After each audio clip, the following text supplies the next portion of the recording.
Halo semuanya, pernah nggak sih kalian bayangin ada pulau di mana bunganya bisa mekar selebar ban mobil dan anehnya baunya kayak daging busuk? Nah hari ini kita bakal jalan-jalan virtual ke Sumatera buat kenalan sama dunia flora yang super ekstrem. Siap-siap ya, ini bakal jadi petualangan botani yang seru banget. Oke, kita mulai langsung ya dengan satu pertanyaan simpel. Bunga tunggal apa yang paling besar di dunia? Ingat ya, bukan yang paling tinggi, tapi yang paling lebar. Jawabannya, ini ternyata tersembunyi di salah satu hutan hujan tropis paling lebat di planet kita. Dan inilah dia jawabannya, Rafflesia arnoldi. Bunga raksasa yang bikin kita takjub ini cuma bisa ditemuin di hutan-hutan tropis Sumatera. Bener-bener sebuah keajaiban alam yang eksklusif. Seberapa besar sih emangnya?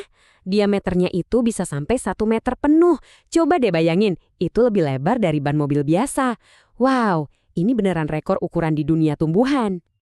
Eits, bukan cuma lebar loh, beratnya juga nggak main-main, bisa sampai 10 kilogram. Itu kira-kira setara sama berat 2 ekor kucing dewasa. Kebayang nggak sih, ada bunga seberat itu? Tapi ukuran bukan satu-satunya hal aneh dari Rafflesia. Bunga ini tuh kayak penipu ulung di dunia tumbuhan. Kenapa? Soalnya dia nggak punya daun, batang, atau akar sendiri. Dia hidup sebagai parasit, numpang di tumbuhan lain. Terus baunya yang busuk itu bukan cacat, tapi justru strategi jenius buat narik lalat biar mau bantu penyerbukannya. Pinter banget ya. Kalau kalian pikir Sumatera udah selesai pamer keajaiban, kalian salah besar. Pulau ini bukan cuma rumah bagi bunga terbesar, tapi juga bunga tertinggi di dunia. Yuk, kita kenalan sama raksasa satunya lagi. Oke, jadi kita punya dua juara di sini.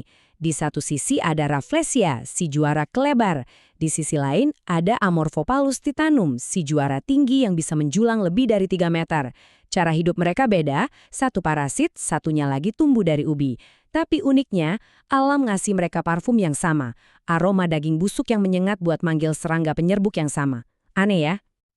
Nah, dua bunga raksasa tadi itu baru permulaan loh. Sebenarnya apa sih yang bikin flora di Sumatera secara keseluruhan jadi begitu spesial dan nggak ada duanya?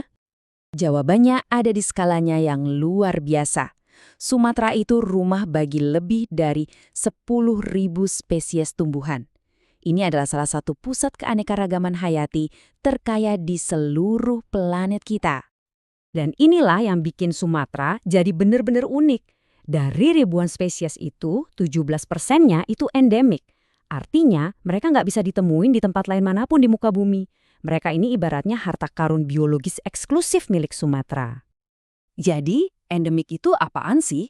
Gampangnya gini, spesies endemik itu cuma bisa ditemukan di satu lokasi geografis yang sangat spesifik. Ibaratnya kayak lukisan langka yang cuma ada satu di dunia.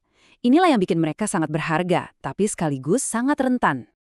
Pentingnya ekosistem ini, saking besarnya, sampai diakui secara global.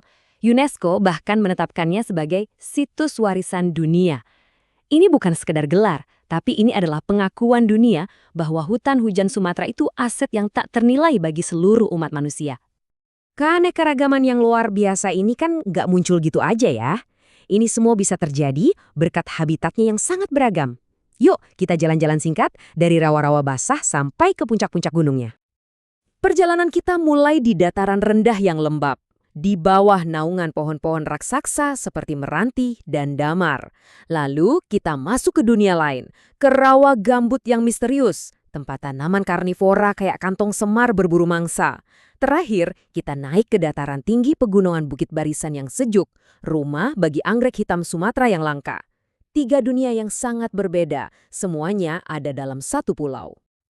Nggak cuma indah dan aneh, hutan Sumatera juga punya peran penting lain yang mungkin nggak kita duga.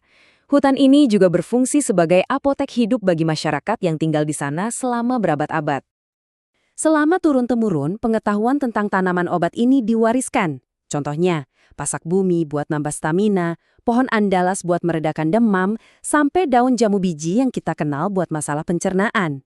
Ini adalah kearifan lokal yang sudah teruji oleh waktu. Nah, sayangnya, di balik semua keajaiban ini, ada cerita yang lebih kelam. Surga botani ini sekarang sedang berada di ujung tanduk. Kita harus berani lihat kenyataan pahit bahwa harta karun alam ini sedang terancam. Ancaman terbesarnya sudah sangat jelas, pembukaan hutan secara besar-besaran, terutama untuk dijadiin lahan pertanian atau perkebunan. Setiap satu pohon yang ditebang, itu artinya satu rumah yang hilang bagi flora-flora unik yang hidup di sana. Dan angka ini jujur bikin merinding.